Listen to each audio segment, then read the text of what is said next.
and why you make them, why you react to certain things, why you react to certain people in certain ways, which might not always be, which might sometimes be in a prejudiced way, because all of us bear prejudices with us that have to do with things we've inherited and social conditioning and all that. So I think going back and trying to look truthfully at our own families or our own communities, for example, in an unvarnished way, acknowledging the good people. I wouldn't want to say good and bad people because we want to get away from that, but that there are a lot of different forces at play, and that we are the inheritors. We're the sort of receptacles of all that history, and I think doing that and recognizing that will give us a sense of humility and care for the next step. That we won't fly headlong into something or headlong into supporting a new movement that is rash and that that offers simple solutions. Mm-hmm. So I guess to me, what this exercise has resulted in is, one of the things it's resulted in for me is always being suspicious of very simplistic portrayals of individuals in the past, mm-hmm. And always being very suspicious of people who tell me they've got a simple plan or a simple solution. I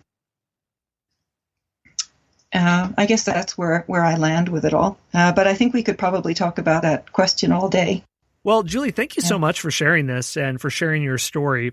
You are involved specifically in helping people to tell stories for social transformation. And you do a lot of things in addition to being a book author. You've done democracy advocacy. So to wrap up, can you tell us where people can find you online and some of the things that you're up to these days?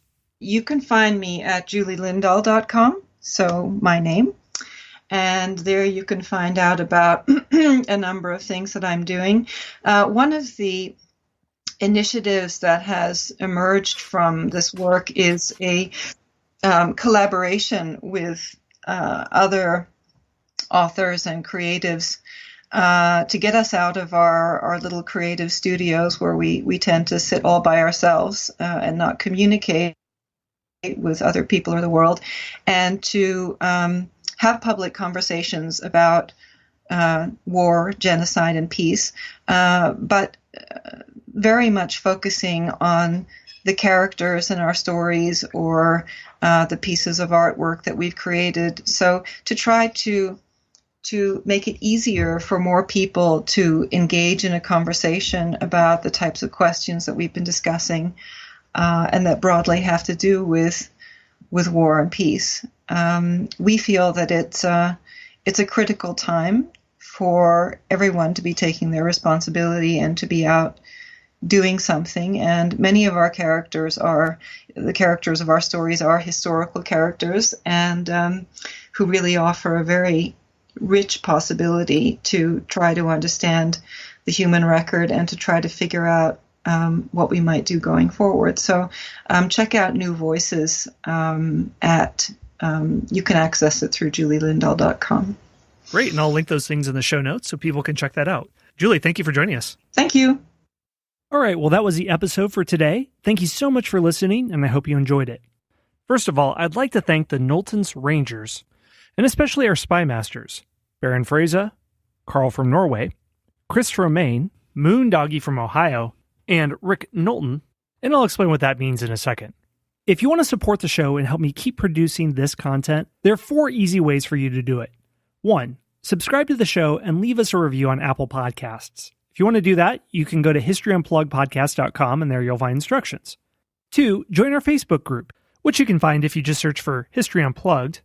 And please like and share posts that I put up about new episodes. 3, submit a question to me so that I can answer it on air. You can email me at info@historyonthenet.com or leave a voicemail. And again, go to historyunpluggedpodcast.com and you'll find instructions.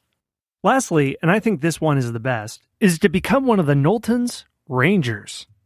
The Knowlton's Rangers were an elite reconnaissance and espionage detachment of the Continental Army in the Revolutionary War, but it's also the name of the History Unplugged membership program. Learn how to join by going to patreon.com/unplugged. So here's what you get if you become one of the Knowlton's Rangers.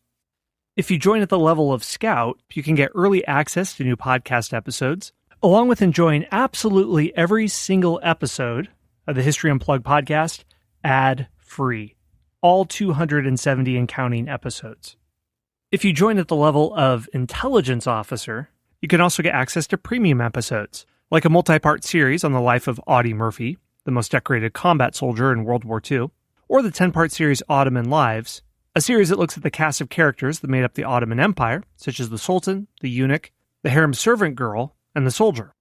And finally, if you join at the level of Spy Master, you get all the same stuff as the scouts and intelligence officers, but you also get a shout-out to you and or your business at the end of each episode, a 3-pack of hardcover history books, plus you'll be put at the very front of the line for me to answer your question about history, and I can guarantee I will dedicate an episode that's about an hour long or so to your question.